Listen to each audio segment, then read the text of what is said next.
हाँ तो बताओ बच्चों, एक इंसान के शरीर में सबसे लंबी हड्डी कौन सी होती है और उसका क्या नाम है? कनिका मैम इस सरकारी स्कूल की बायोलॉजी टीचर है। उसने जो सवाल पूछा था, सारे बच्चे उसका जवाब याद करने में लग गए। तभी उनकी नजर क्लास में लास्ट बेंच पर बैठी एक बच्ची पर पड़ी जो अपना सिर खुजला रही थी, और उसने काफी देर बाद आंसर बताने के लिए अपना हाथ उठाया। अरे वाह गरिमा, तुम्हें आंसर पता है? जी हाँ मैडम। तो बताओ फिर। मैडम जी, वो हमारे शरीर की जांघ की हड्डी सबसे लंबी होती है। अरे वाह, शाबाश। और उसे क्या कहते हैं? मैडम जी, उसे फीमर कहते हैं। वेरी गुड गरिमा। सारे बच्चे सोचते रह गए और तुमने सिर खुजलाकर एकदम सही जवाब दे दिया। कनिका मैम की बात सुनकर वहाँ मौजूद सारे बच्चे हंसने लगे और उनकी हंसी सुनकर गरिमा उदास हो गई। कनिका मैम को समझ ही नहीं आया कि उन्होंने ऐसा क्या कह दिया कि सारे बच्चे हंसने लगे और गरिमा मायूस हो गई। फिर अगले दिन, बच्चों आज का सवाल है कि एक स्वस्थ इंसान का दिल 1 मिनट में कितनी बार धड़कता है? बच्चे फिर से जवाब याद करने की कोशिश करने लगे कि तभी गरिमा ने सिर खुजलाते हुए हाथ खड़ा किया। अरे वाह गरिमा, फिर से शाबाश। बताओ उत्तर क्या है? मैडम, 60 से लेकर 100 बार तक। वेरी गुड गरिमा, तुम्हारा दिमाग तो बहुत तेज दौड़ता है। कनिका मैम के मुंह से अपनी तारीफ सुनकर गरिमा बहुत खुश हुई, पर तभी किसी शरारती बच्चे ने कहा, हाँ, इसका दिमाग बहुत तेज दौड़ता है क्योंकि इसके सिर में जुएं भी तो उतनी तेजी से दौड़ती हैं।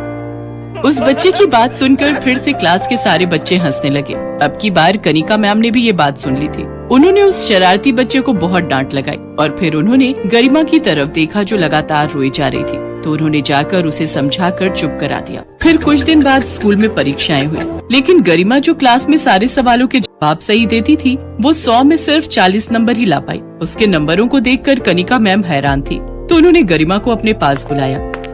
गरिमा, ये क्या है बच्चे? तुम्हें तो हर सवाल का जवाब पता होता था, फिर परीक्षा में क्या हुआ, इतने कम नंबर? सॉरी मैडम, आगे से ऐसा नहीं होगा। देखो तुम रो मत, मुझे बताओ क्या दिक्कत है? तुमने पढ़ाई नहीं की थी क्या? मैडम जी, पढ़ाई तो बहुत की थी, मुझे पढ़ना भी पसंद है, लेकिन क्या? मैडम, मुझे ये जुए पढ़ने नहीं देती। मेरे सिर में बहुत सारी जुए हैं, इसी वजह से मैं सारा दिन अपना सिर खुजलाती रहती हूँ, और जुओं की वजह से ही कोई बच्चा मुझसे बात नहीं करता है और न ही कोई मेरे साथ बैठता है। सारा दिन वो लोग मेरा मजाक उड़ाते रहते हैं। गरिमा की बात सुनकर कनिका मैम ने पहली बार उसके सिर को ध्यान से देखा, तो उन्होंने भी महसूस किया कि वाकई गरिमा के सिर में बहुत सारी जुएं थी और साफ साफ दिखाई दे रही थी। तुम परेशान मत हो बेटा, सब ठीक हो जाएगा। तुम अपनी पढ़ाई पर ध्यान लगाओ, और हाँ, कल अपने मम्मी पापा को अपने साथ यहाँ स्कूल लेकर आना। ठीक है मैडम जी। अगले दिन गरिमा अपने माता पिता को स्कूल लेकर आई। नमस्ते मैडम जी। नमस्ते जी, मैंने आप दोनों को गरिमा के बारे में कुछ बात करने के लिए बुलाया है। देखिए, आपकी बेटी पढ़ने में बहुत होशियार है, लेकिन फिर भी उसकी सारी मेहनत बेकार हो जाती है। वो बस जैसे तैसे पास ही हो रही है। जी हाँ मैडम जी, गरिमा ने बताया हमें, वो बेचारी अपने सिर के जुओं से बहुत परेशान है।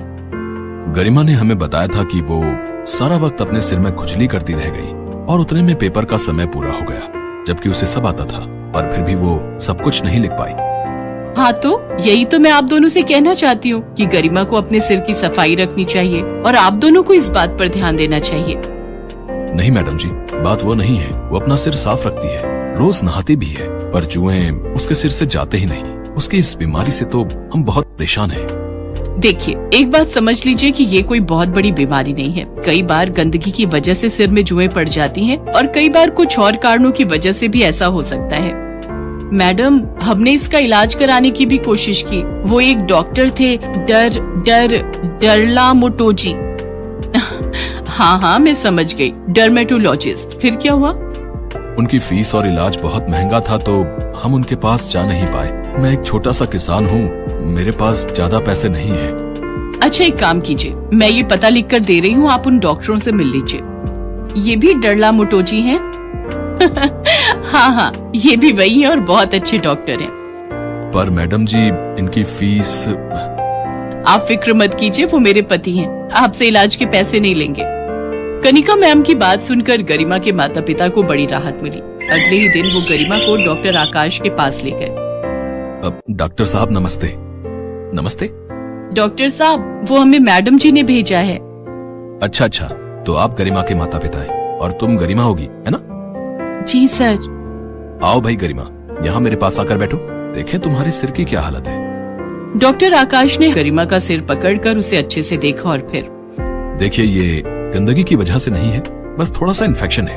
ये जुएं आम शैम्पू या घरेलू नुस्खों से नहीं जाएंगे। अब तो फिर डॉक्टर साहब, क्या इसका कोई इलाज नहीं है? अरे घबराइए नहीं, ऐसा कुछ नहीं है। मैं कुछ दवाई और लोशन लिख कर दे रहा हूँ, बाहर स्टोर से ले लीजिए। और हाँ, उन्हें कह देना कि मैंने भेजा है, तो वो आपसे पैसे कम लेंगे। डॉक्टर आकाश और कनिका मैम बहुत अच्छे इंसान थे। उन्होंने गरिमा और उसके घर वालों की बहुत मदद की थी। अब गरिमा वक्त पर आकाश की लिखी दवाइयाँ खाती और सर में लोशन लगाती। कुछ दिन बाद उसके सिर से जुएं जड़ से गायब हो गए और फिर कई दिनों के बाद, नमस्ते मैडम जी। नमस्ते गरिमा, कैसी हो? अरे वाह, तुम्हारे बाल तो बहुत ही प्यारे लग रहे हैं। हाँ जी मैडम जी, और देखिए ना, अब मेरे सिर में एक भी जू नहीं है। डॉक्टर साहब ने और उनकी दवाइयों ने तो कमाल ही कर दिया। हस्बैंड किसके हैं? कनिका मैम की बात सुनकर गरिमा जोर जोर से हंसने लगी। कुछ दिन बाद स्कूल में फिर से परीक्षाएं आई। इस बार गरिमा ने पहले से भी ज्यादा मेहनत की और पूरा पेपर अच्छे से दिया। जब परीक्षा का रिजल्ट आया तो सभी हैरान रह गए, क्योंकि गरिमा पहली बार अपनी क्लास में फर्स्ट आई थी। और इस बार क्लास में फर्स्ट आई है गरिमा, पूरे 98% मार्क्स के साथ। स्कूल के सभी बच्चों के साथ साथ उनके माता पिता और स्कूल का बाकी स्टाफ भी वहाँ मौजूद था। और ये देखकर गरिमा के माता पिता की आंखों में आंसू आ गए और खुद गरिमा भी खुशी से रोने लगी। शायद उसके माता पिता के साथ साथ उसने भी खुद से सारी उम्मीदें तोड़ ली थी, जो अब पूरी होती दिख रही थी। ये सब आपकी और डॉक्टर साहब की वजह से ही हो पाया मैडम जी, आपका बहुत बहुत शुक्रिया। अरे नहीं बहन जी, आपकी बच्ची तो शुरू से ही होशियार थी, बस उसे थोड़ी सी मदद की जरूरत थी। आप बिल्कुल चिंता मत कीजिए, मुझे पूरा विश्वास है गरिमा अपने जीवन में बहुत कुछ हासिल करेगी। हाँ मैडम जी, मैंने तो सोच भी लिया, अपनी गरिमा को मैं एक डरला मोटोजी बनाऊंगी। मम्मी, डरला मोटोजी नहीं, डर्मेटोलॉजिस्ट। गरिमा की बात सुनकर वहाँ खड़े सारे लोग जोर जोर से हंसने लगे। कनिका मैम भी बहुत खुश थी, क्योंकि उनकी थोड़ी सी कोशिश से एक बच्ची की जिंदगी संवर गई थी और उसके सपनों को पंख मिल चुके थे।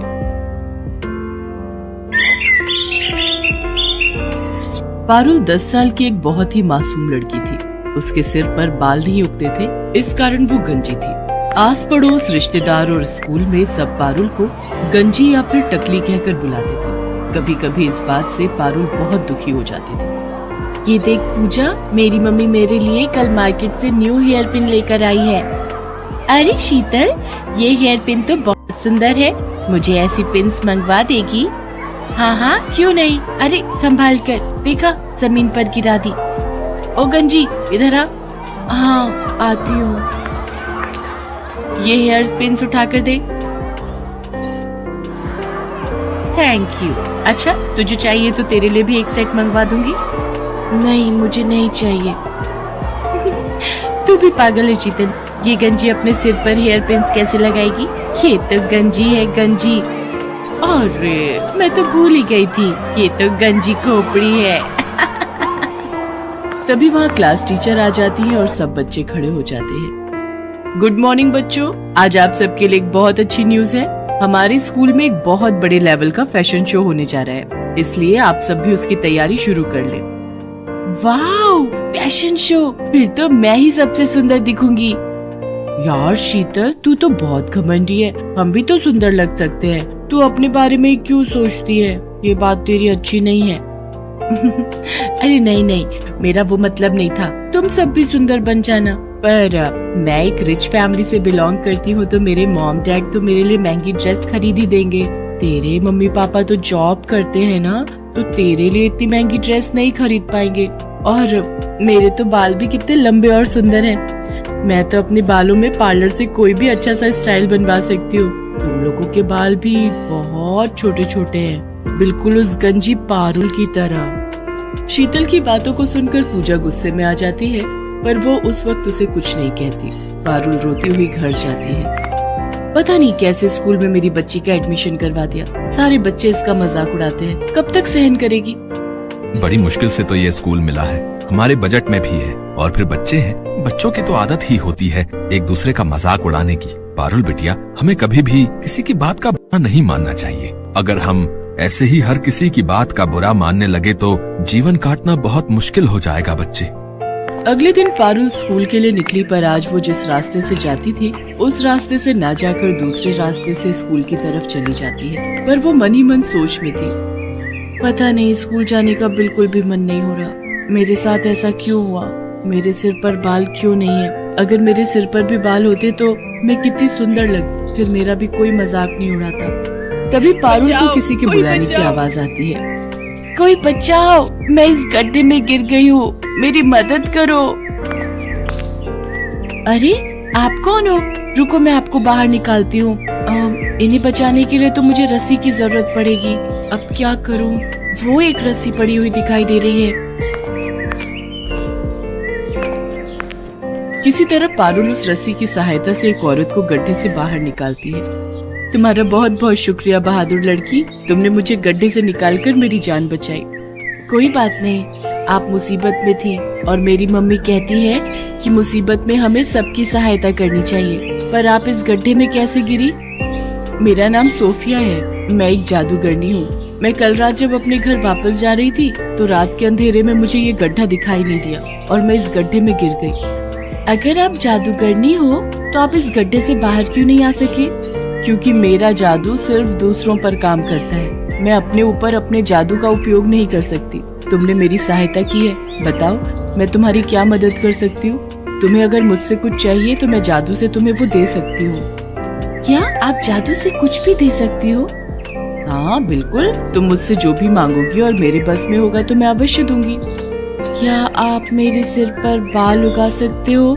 सब मुझे गंजी कहकर बहुत चिढ़ाते हैं। मेरे स्कूल में फैशन शो होने वाला है। बस इतनी सी बात, अभी लो। जादूगरनी छड़ी घुमाए, सिर पर लंबे बाल आ जाए। और देखते ही देखते पारुल के सिर पर लंबे और सुंदर बाल आ जाते हैं। अब वो गंजी नहीं थी। पारुल, तुम्हारे सिर पर असली बाल है, ये बात किसी को मत बताना। जब समय आएगा तो सबको खुद पता चल जाएगा। अभी तुम सबसे यही कहना कि तुमने बालों के लिए एक विग खरीदा है। अब तुम स्कूल जाओ और कभी भी मेरी जरूरत हो तो 3 बार मुझे आवाज लगाना, मैं तुम्हारे सामने आ जाऊंगी। थैंक यू जादूगरनी आंटी, आप बहुत अच्छी हो। पारुल के सिर पर बाल आ जाते हैं और वो बहुत खुश होती है। उसके बाद वो स्कूल जाती है और सबको यही कहती है कि उसने बालों में विग लगवाई है। इस पर सब बच्चे हंसने लगते हैं। विग लगाने से क्या होता है तो तू अभी भी गंजी ही ना।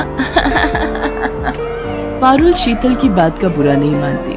पारुल घर जाकर अपने मम्मी पापा को सारी सच्चाई बता देती है। कुछ दिन बाद फैशन शो था और वो बहुत सुंदर तैयार होकर फैशन शो के लिए स्कूल जाती है। शीतल ने भी महंगी ड्रेस और महंगा हेयर स्टाइल करवाया था। पूजा के मन में शीतल के लिए नफरत थी। पूजा उससे अपने अपमान का बदला लेना चाहती थी। शीतल बहुत घमंड करती है ना अपने बालों पर। आज मैं उसके बालों में ये गोंद चिपकाकर उसके सारे बाल खराब कर दूंगी ताकि वो फैशन शो में भाग ही न ले पाए। शीतल, तेरे बाल तो बहुत सुंदर लग रहे हैं, पर बालों में जो ऊपर पिन लगी हुई है ना, मैं उसको ठीक कर दूं? लग रहा है वो नीचे गिरने वाली है। कहाँ गिर रही है? जरा ठीक से लगा दे। पूजा जानबूझकर अपने हाथों में पकड़ी हुई गोंद की डिब्बी शीतल के बालों में गिरा देती है।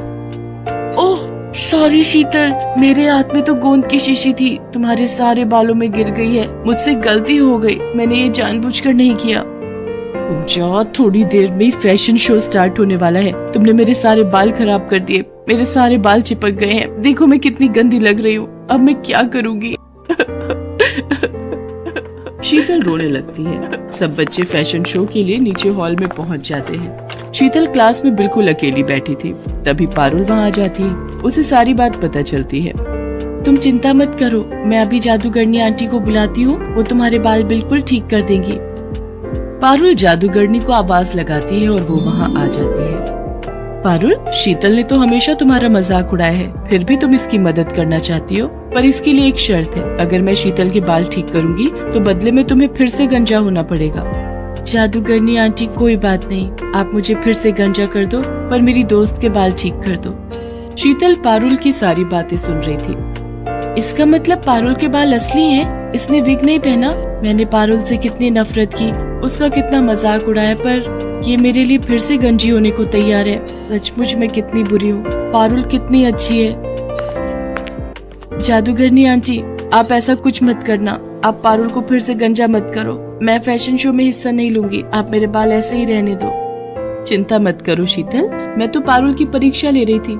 मैं ऐसा कुछ नहीं करूंगी। मैं तुम्हें सीख देना चाहती थी, कभी भी किसी से ईर्ष्या मत करना। ईर्ष्या करना बुरी बात है। पारुल, तुम सचमुच बहुत संस्कारी बच्ची हो। तुम्हारे माता पिता ने तुम्हें बहुत अच्छे संस्कार दिए हैं, इसलिए मैं तुम्हारे कहने पर शीतल के बाल ठीक कर देती हूँ। जादूगरनी शीतल के बाल ठीक कर देती है। मुझे माफ कर दो पारुल, मैंने हमेशा तुम्हारा मजाक उड़ाया। मेरी अपनी दोस्त पूजा मेरे साथ गलत कर गई। मैं सबको बताऊंगी कि तुम बहुत अच्छी हो। पारुल, अब मैं चलती हूँ। अब मैं कुछ समय के लिए यहाँ से दूर जा रही हूँ, इसलिए मेरा तुमसे मिलना नहीं हो पाएगा। मैं जब भी वापस आऊंगी तो तुमसे जरूर मिलूंगी। पारुल और शीतल दोनों मिलकर फैशन शो में हिस्सा लेती हैं। शीतल सबको पारुल के बारे में बताती है। शीतल ने पूजा से बात करना बंद कर दिया था, क्योंकि पूजा ने जानबूझकर बहुत बड़ी गलती की थी। उस दिन से पारुल और शीतल दोनों अच्छी दोस्त बन जाते हैं। पारुल ने हमेशा दूसरों की मदद की, और जो दूसरों की मदद करता है हमेशा उसके साथ अच्छा ही होता है।